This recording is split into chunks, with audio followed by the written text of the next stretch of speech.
ضحك معاك وصحب، واحذر تقول هذا تعب، يغضب عليك رب السماء، فاليوم يوم السلام.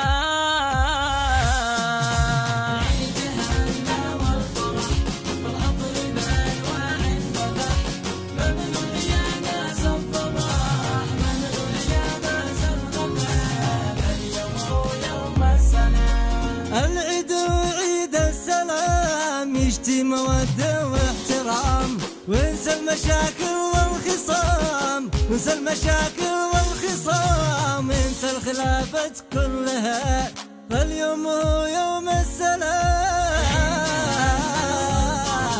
والعطر بأنواع النبح، ممنوع يا ناس الضباح، ممنوع يا ناس الغداء، اليوم هو يوم السلام. اضحك وخليك مبتسم عند صقاك والرحم، ومن فعلها قد غنم ويعاش عمره في سلام. والجار شوف ما حاجته وقف معه في ضيقته، كل يصفي نيته محل التراحم والعطاء، فاليوم يوم السلام. سامح صديقك لا وصل من دون غثاء من دون زعل، لو قد حصل ما حصل لا تذكر اللي قد مضى، فرحة صغير فرحة كبير يا ناس هذا العيد غير، وكل عام وانتم بخير، وكل عام يزداد حلا، فاليوم هو